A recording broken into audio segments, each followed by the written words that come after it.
Ladies and gentlemen, it is with great honor that we present to you Les Brown.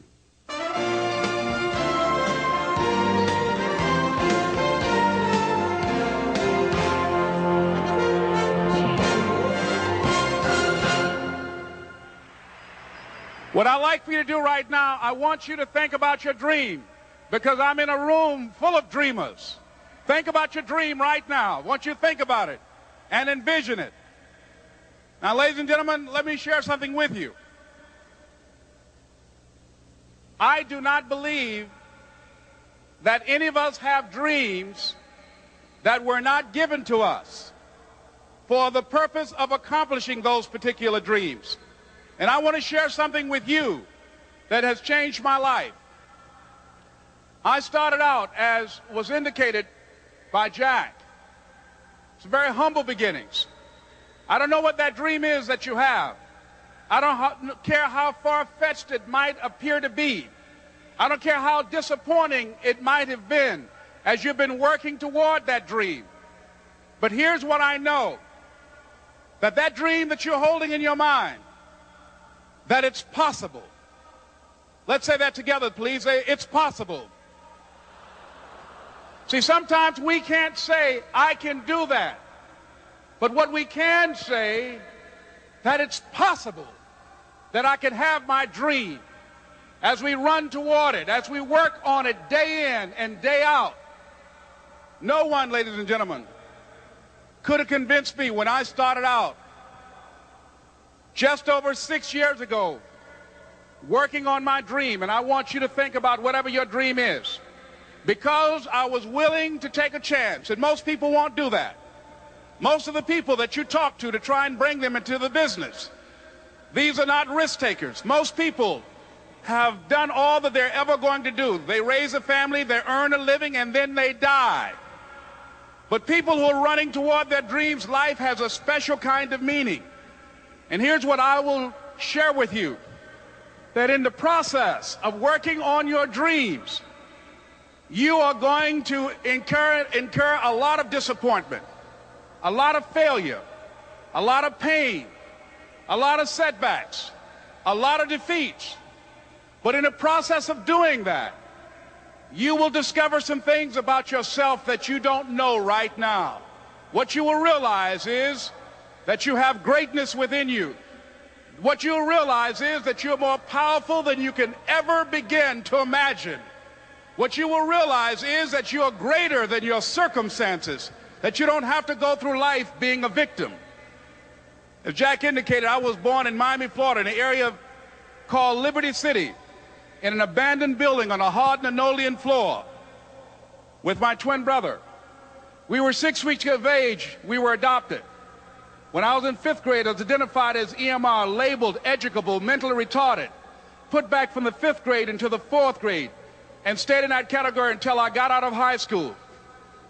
I don't have any college training, but I met a high school teacher who one day changed my life. I was waiting on another student, and when he came in, he said to me, young man, go to the board and write what I'm about to tell you.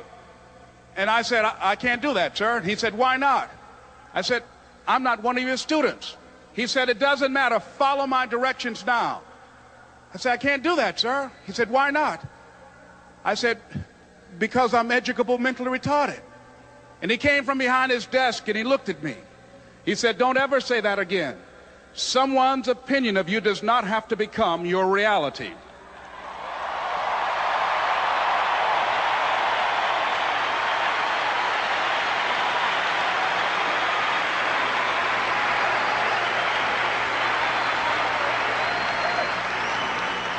And that man, Mr. Leroy Washington, did something for me. He started planting seeds in my mind that enabled me to begin to dream, as Dexter has been doing for you.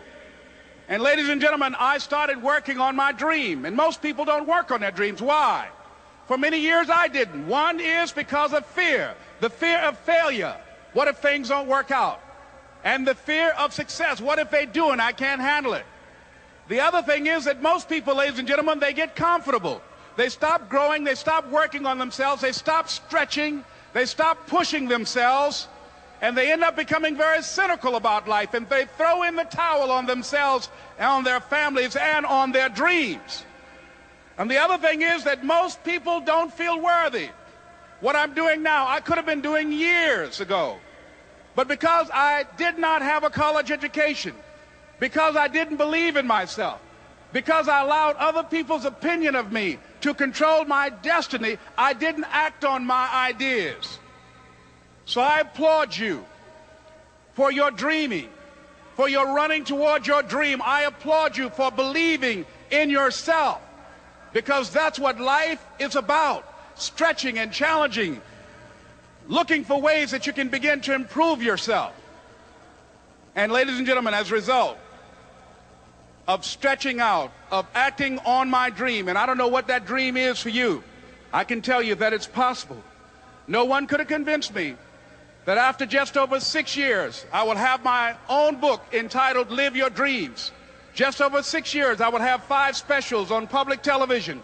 Just over 6 years, I've done motivational speaking for AT&T, Procter & Gamble, McDonald's Corporation, Xerox, IBM. Just over 6 years. I will now have my own talk show that will premiere on Monday, Labor Day. I'm saying to you, your dream is possible. Your dream is possible. But not only is it important that you believe and begin to know that it's possible for you to live your dream as you run toward it, but I've done something that I want to share with you called Choosing Your Future. In fact, I've developed a set of tapes talking about how to begin to create your own reality by choosing your future. And not only is it important for you to know it's possible for you to choose your future, but it's necessary that you work on yourself, that you develop yourself. It's necessary that you get the energy drainers out of your life, people who don't want anything, people who are not striving, people who are not challenging themselves, people who aren't growing, people who have stopped dreaming. It's necessary that you align yourself with people and attract people into your business who are hungry, people who are unstoppable and unreasonable, people who are refusing to leave life just as it is and who want more. My mother used to say, birds of a feather flock together. If you run around with losers, you will end up a loser. It's necessary that you get the losers out of your life if you want to live your dream.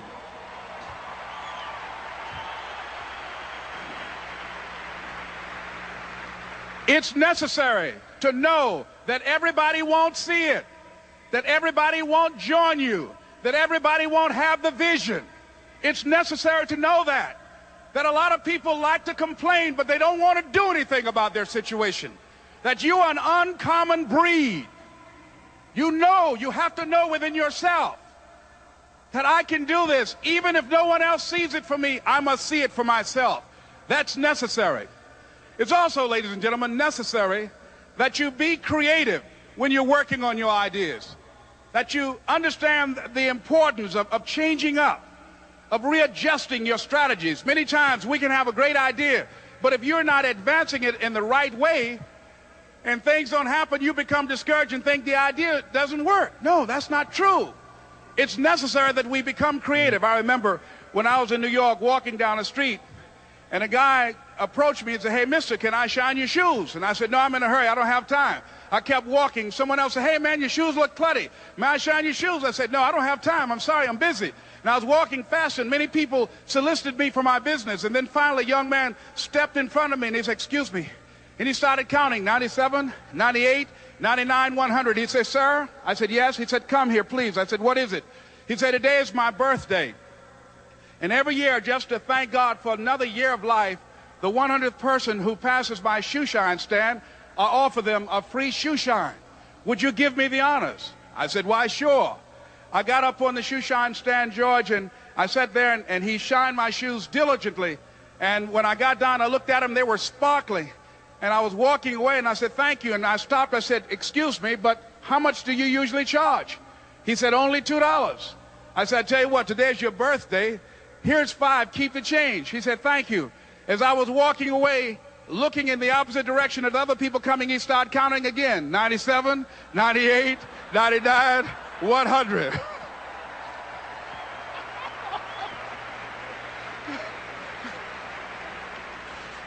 It's necessary that you be flexible, that you are always thinking of how can I improve this better.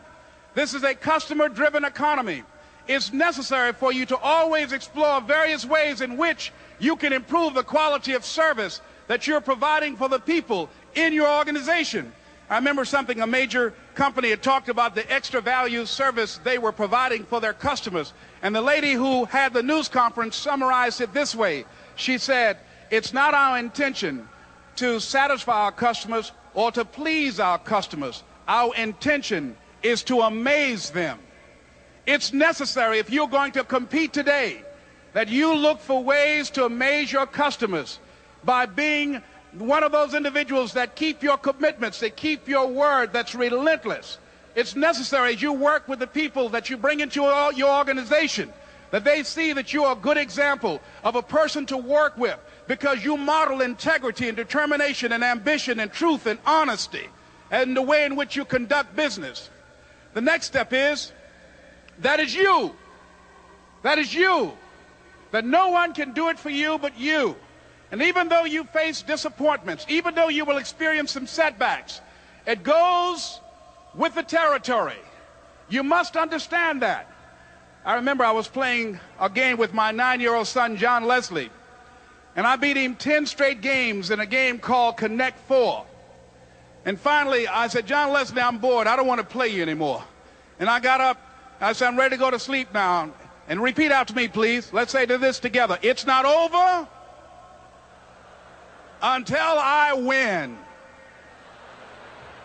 John Leslie said, no, you can't go now, Dad. I said, why? He said, it's not over until I win. That was his attitude. We sat down and we played several other games. And finally, after the 11th game, John Leslie won, and he got up and he yawned. And he said, I'm ready to go to sleep now. And I'm saying to you, what if all of us took that attitude after we face a rejection and a no, or we have a meeting and no one shows up, or somebody say, you can count on me, and they don't come through? What if we have that kind of attitude? The car's repossessed. Nobody believes in you. You've lost again and again and again. The lights are cut off, but you're still looking at your dream, reviewing it every day, and say to yourself, it's not over until I win.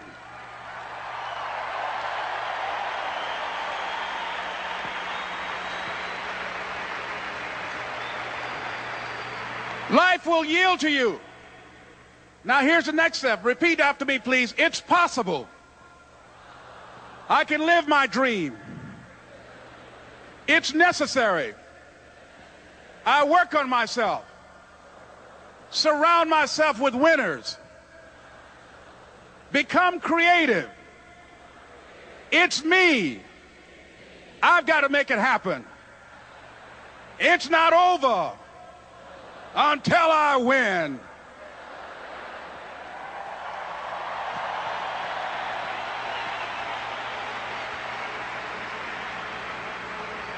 The next thing that's important to know, yes, it's possible that you can choose your future and direct the course of your life as you run toward your dream. It's necessary that you have goals, that you write those goals down, that you plan, that you think constantly of how you can begin to improve what it is that you're doing. If it's your presentations, if it's your recruiting skills, whatever that is, it's also necessary that you look for ways to always find a way to pull it out when everybody else thinks that you are defeated. That you've got to take personal responsibility to know that in order to become successful, you've got to make it your personal business to do it. But the next thing, ladies and gentlemen, I want to share with you that some of you already know that it's hard. It's not easy. It's hard changing your life. It was hard when just over 3 years ago, in the Penobscot building in Detroit, Michigan, where I was operating my business, and I fell on some hard times, and I was sleeping in my office. It was hard coming into the lobby, and the security said, excuse me, Mr. Brown, can we see you for a moment? And I said, yes, and I walked up to the counter, and he gave me an envelope. And he said, would you mind reading it here? And I opened the envelope, and the envelope was from management that said, this is an office tower. It's not a hotel. please do not sleep in your office. And I said, excuse me, sir. I said, I just work long hours in creating my business. I'm an entrepreneur. And right now, things are bad for me. But they're not going to be this way always. And I just asked for the opportunity to continue to operate like I'm doing. I'm not trying to make this my home. And it was hard coming through the lobby. And sometimes they would laugh. There's a guy talking about becoming successful. And look at him. He's bathing in the bathroom upstairs on the 21st floor. He sleeps on the floor. Him and two other dreamers up there. Look at him. It was hard, ladies and gentlemen, coming to speak to people. And I was facing financial difficulties in my own life. I was behind on my bills and my dreams, and I'm saying to them, you can live your dream. It was hard, ladies and gentlemen. It was very difficult to pick myself up each day believing that I could do it. There were times that I doubted myself. I said, God, why is this happening to me? I'm just trying to take care of my children and my mother. I'm not trying to steal or rob from anybody. Why did this have to happen to me? It was very hard. And here's what I want to say to you. For those of you that have experienced some hardships, don't give up on your dream. No one could have convinced me by holding on, by continuing to push forward, by continuing to run toward my dream, that one day I would have my own talk show. It's a long shot, ladies and gentlemen, from Liberty City, an abandoned building on a floor, never knowing my mother or father. It's a long shot. Being here with you today in this dome in Atlanta, it's a long shot. No college training, labeled educable, mentally retarded, but I kept running toward my dream.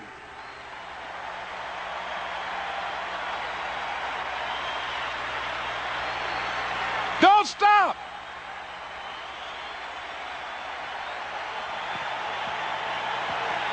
Don't stop.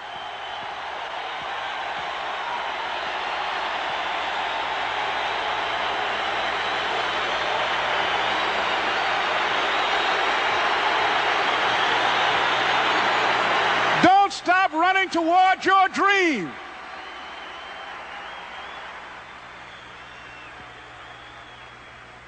It's very important as you hold on to that dream.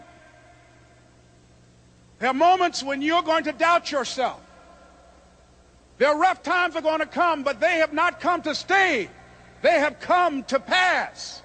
It's very important for you to know that. Don't say I'm having a bad day. Say I'm having a character building day.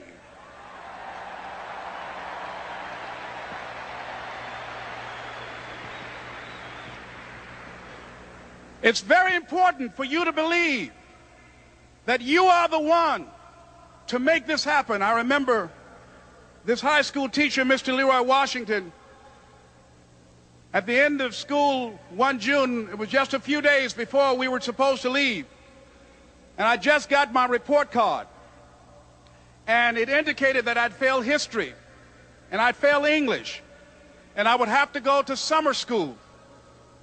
And I was feeling within myself that I was a failure, that I'm slower than most people in getting paperwork, and I was feeling down on myself and very negative.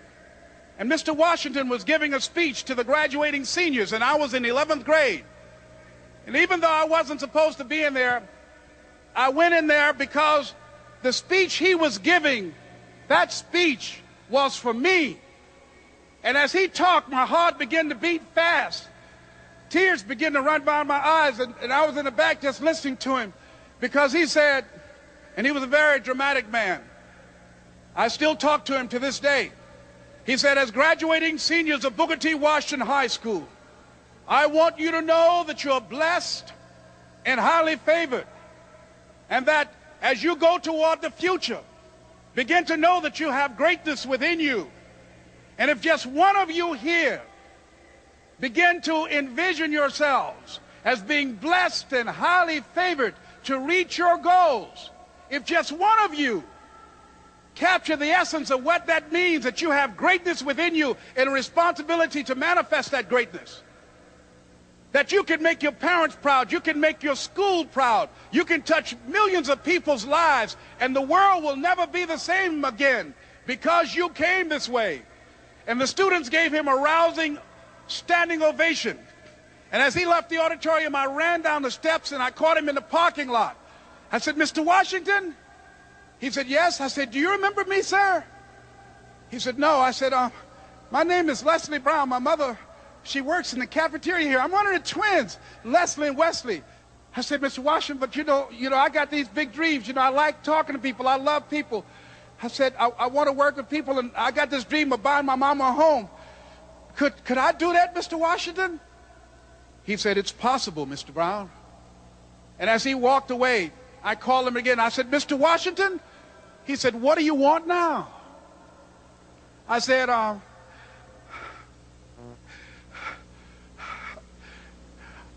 the one, sir." I said, "I'm the one. You remember me, sir. I'm Miss Mamie Brown's boy. I'm the one. I'm the one."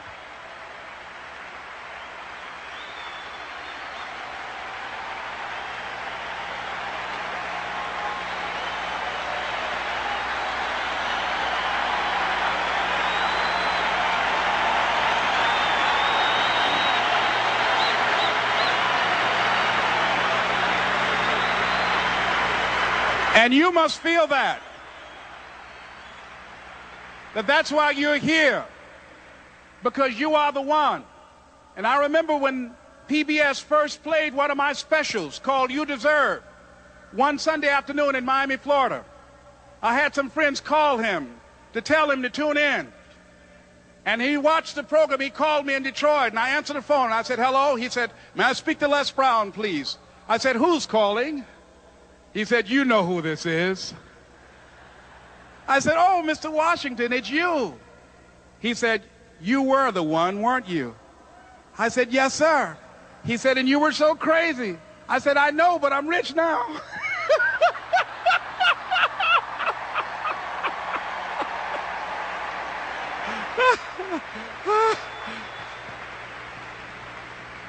Ladies and gentlemen, it's not going to be easy. It was hard laying on the floor of the Penobscot building, looking out of the window, daydreaming, saying, "Les, can you do this?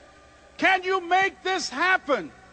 I used to listen to tapes day in and day out about "See You at the Top," my great friend Zig, and Dennis Waitley, and different other motivational speakers, and Dr. Norman Vincent Peale, and Dexter saying, "Don't let nobody steal your dream." I used to ask myself, can I do this?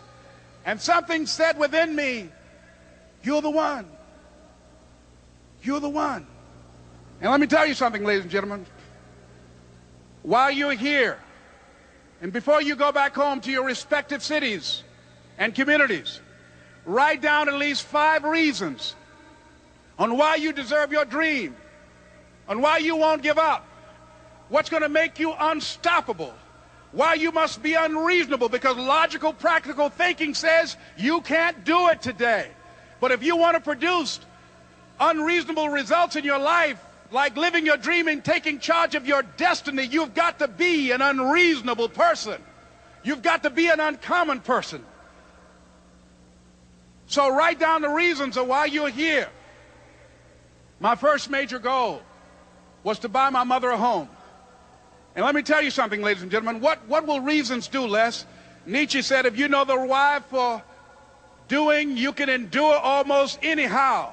What do you mean by that? If you know why you're doing something, when the hard times come, and they're going to come, when the disappointments and the rejections come, and they're going to come by the truckloads, your reasons will be your rod and staff to comfort you, to pick you up. Once again, I got a saying on one of my tapes: if life knocks you down, try and land on your back, because if you can look up, you can get up. Let your reasons get you back up.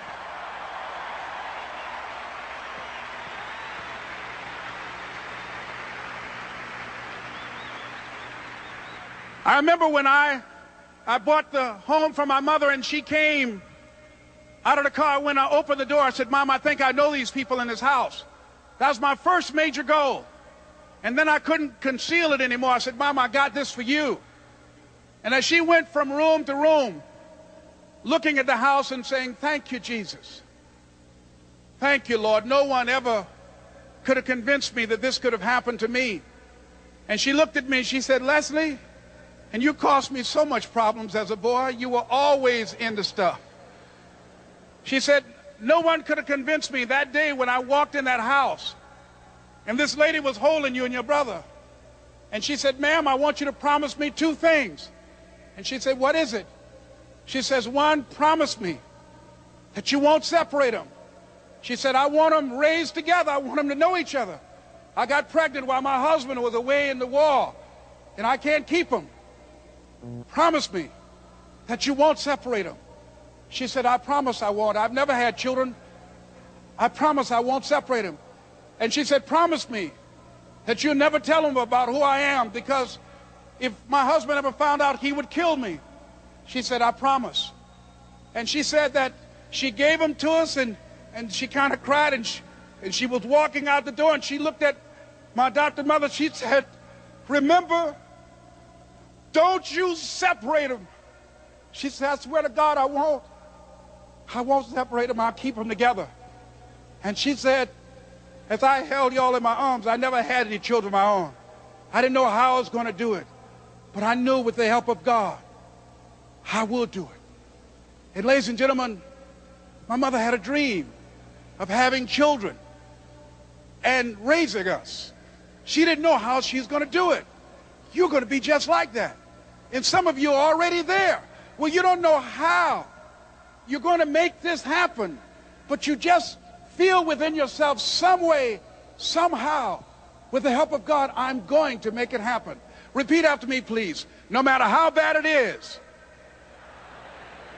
or how bad it gets, I'm going to make it. I'm going to make it. Shake somebody's hand on your right and left and say, you got the right stuff.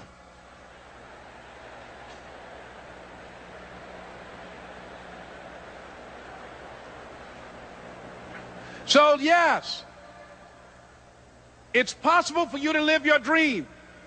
It's necessary that you associate with winners, that you work your system, that you are relentless, that you never give up. It's you. You've got to take personal responsibility. You've got to make it your personal business to make it happen. And you've got to resolve within yourself that I can do this, that it's hard. But you've got to say, I'm the one.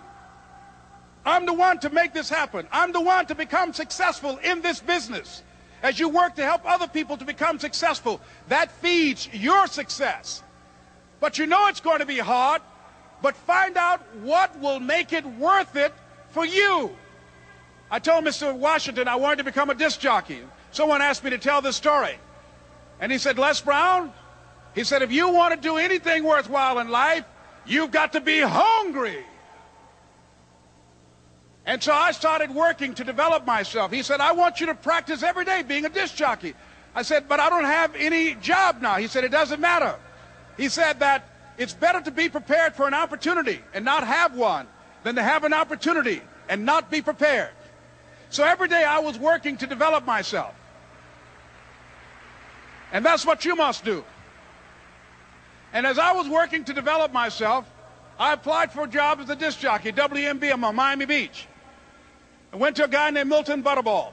I said, how you doing, Mr. Butterball? I'd like to get a job as a disc jockey. He looked at me, he said, you have any broadcast background? I said, no, sir, I don't. You have any journalism background? I said, no, sir, I don't. He said, we don't have any jobs available. I said, yes, sir. I went back to Mr. Washington and I told him. He said, don't take it personally. He said, most people are so negative, they will have to say no 7 times before they say yes. He said, go back again. So I went back again. I said, how you doing, Mr. Butterball? My name is Les Brown. He said, I know what your name is. What do you want? I said, I'd like to know whether or not you have any jobs as a disc jockey, sir. He said, didn't I just tell you yesterday we didn't have any jobs? I said, yes, sir, but I know whether or not somebody got laid off or somebody was fired, sir. He said, no one was laid off or fired. Now get on out of here. I came back the next day. Hello, Mr. Butterball. How are you? He said, fine. What do you want now? I said, I'd like to know whether or not you got any jobs, sir. didn't I tell you the last 2 days we didn't have any jobs? I said, yes, sir, but I don't know whether or not somebody got sick or somebody died, sir. He said, no one got sick or died. Now don't come back here and throw me out again. I came back the next day like I was seeing him for the first time. I said, hello, Mr. Butterball, how are you? He looked at me with rage. He said, go get me some coffee. I said, yes, sir.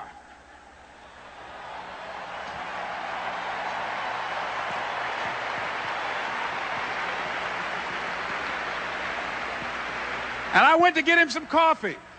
After a while, I would give their lunch and dinner, and I would go in the control rooms and take the disc jockeys their food, and I would not leave until they would ask me to leave.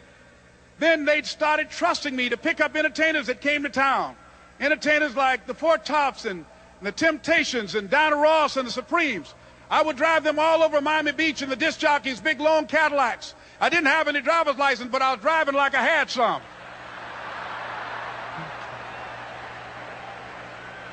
And one day, one Saturday afternoon, while I was at the radio station, a guy named Rock was drinking while he was on the air. I was the only one there, looking at him through the control room windows, walking back and forth, young, ready, and hungry. I was saying, drink, Rock, drink. Drink, Rock. I'd have gone to get him some more if he'd asked me to. Pretty soon the phone rang, and it was the general manager. And I answered the phone. I said, hello? He said, Les, this is Mr. Klein. I said, I know. He said, Rock can't finish his program. I said, I know. He said, would you call one of the other DJs in? I said, yes, sir. I hung the phone up. I said, now he must think I'm crazy. I called my mom and my girlfriend, Cassandra. I said, y'all turn up the radio and come out on the front porch. I'm about to come on the air.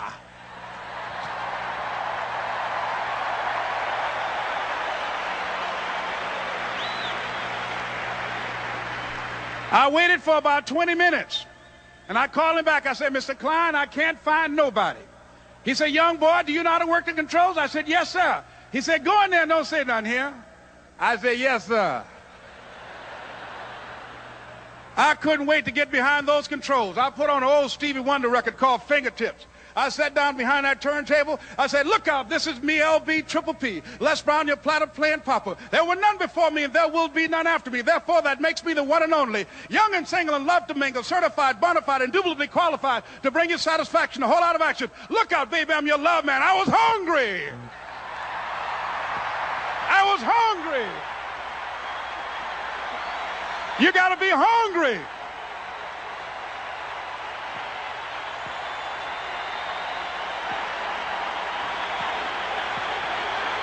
You got to be hungry.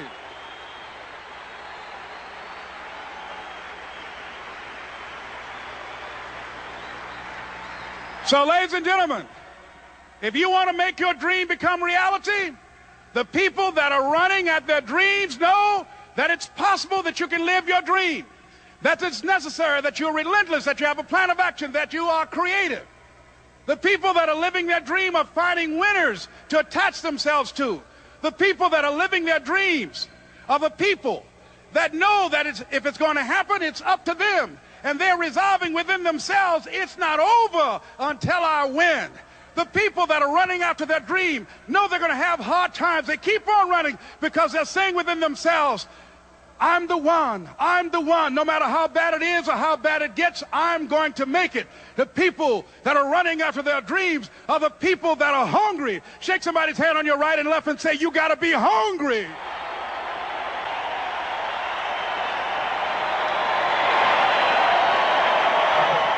And as you run toward your dream, I want to dedicate this to you that I love very much. I want to thank Dexter and all of you. It's something that I'm known by. It's on our tapes called Choosing Your Future, and it says simply this, that if you want a thing bad enough to go out and fight for it, to work day and night for it, to give up your time, your peace, and your sleep for it, if all that you dream and scheme is about it, and life seems useless and worthless without it, And if you gladly sweat for it and fret for it and plan for it and lose all your terror of the opposition for it, and if you simply go after that thing that you want with all of your capacity, strength and sagacity, faith, hope and confidence, and stern pertinacity, if neither cold poverty, famish or gulf, sickness or pain or body and brain can keep you away from the thing that you want, if dogged and grim you besiege and beset it, with the help of God you'll get it. This is Mrs. Mamie Brown's baby boy, Leslie Calvin Brown, saying it's been a plumb pleasing pleasure as well as a privilege. Thank you.